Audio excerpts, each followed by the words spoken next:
puissants. Mais parmi les grandes lignes, elle s'inquiète de la qualité des cartes des lecteurs.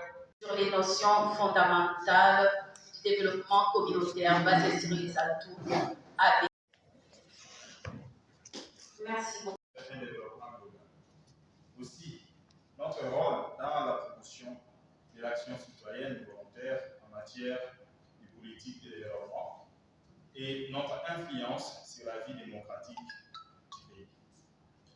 Les différentes organisations réparties dans différents secteurs de la société civile ne sont plus réduites au rôle de prestataires des services, mais ont au contraire une influence croissante tant au niveau des politiques que par leur formation, par leur fonction de chiens de garde. Les organisations gouvernementales, les coopératives, les syndicats, les organisations de services, les organisations basées dans la communauté, les organisations des peuples autochtones, les organisations des femmes et des jeunes, les institutions académiques, les réseaux orientés vers la recherche et ou les organisations fondées sur la loi. Autant que nous sommes, nous contribuons chacune et chacun à la stabilité de la société.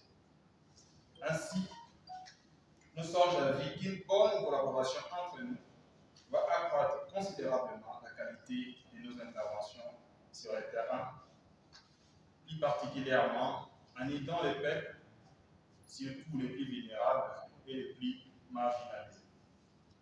D'où notre appel à se constituer un réseau, un grand réseau de la société civile afin de faire face aux multiples réalités tant socio-culturelles, économiques, politiques qu'environnementales, ainsi qu'aux pratiques néfastes qui entravent les bonnes mœurs de notre société.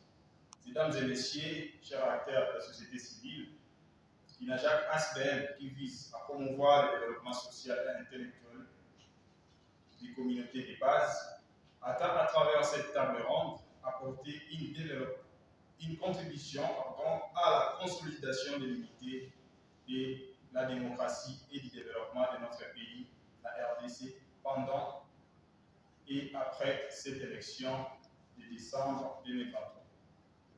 Favoriser le décollage de notre pays, la République démocratique du Congo. Alors, c'est directement à la formation. Bonjour à tous. Bonjour. Alors, je vais faire de mon mieux pour faire 30 minutes au lieu d'une heure. Je suis assez conscient qui met les administrations sur la méthodologie que nous utilisons dans la communauté locale. Ici, il est rappelé que une facilitation à l'Équateur et cette phase est le fondement. Alors, la mise en place des éclats d'échange, c'est-à-dire nous sommes, a pour objectif d'apporter une contribution énorme à la consolidation de l'unité, de la démocratie et du développement de la RDC pendant et après les élections de 2023. Je crois que M. Zedner, en passant ici, l'a si bien dit dans son discours. Avant de commencer les interventions, Souvent, c'est dans l'action que nous sommes faibles. Ce n'est pas dans notre analyse. Nous faisons de très belles analyses. Nous savons ce qui ne va pas.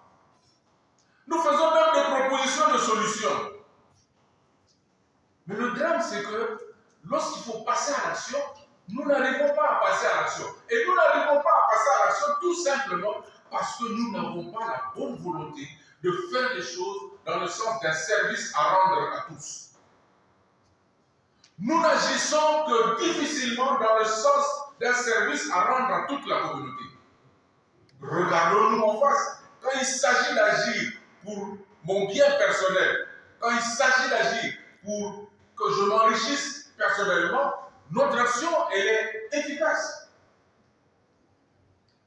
Mais quand il s'agit d'agir pour que la communauté puisse se retrouver, pour que la société civile, justement, monte en puissance, à ce moment-là, on a les problèmes. Et c'est là que j'aimerais rebondir sur le fait que se regarder dans un miroir, c'est quelque chose de bien. Nous avons des problèmes pour créer justement ces conditions démocratiques, cette atmosphère démocratique, ce respect des valeurs démocratiques. Nous sommes prêts à faire des leçons, mais nous sommes incapables à les vivre à l'intérieur de nos propres organisations, si petites soient-elles. Je vous donne un exemple simple. Nous avons des règles de jeu. On a dit tout à l'heure, il faut respecter les règles. Il y a des règles de jeu à l'intérieur des organisations de la société civile. Et parmi les règles de jeu, on dit que le mandat, c'est un mandat par exemple de 4 à 5 ans, ou disons de 5 ans, renouvelable une seule fois. Mais combien d'acteurs de la société civile qui sont responsables des organisations ne se sont pas accrochés justement à leur organisation au point de refuser justement de faire ce changement pacifique, comme on le dit. Toutes ces métaphores que nous utilisons quand il s'agit des politiques. Il faut une transition pacifique, une alternance pacifique. Mais l'alternance pacifique, si vous voulez qu'elle soit possible en politique, il faut qu'elle soit possible dans nos organisations.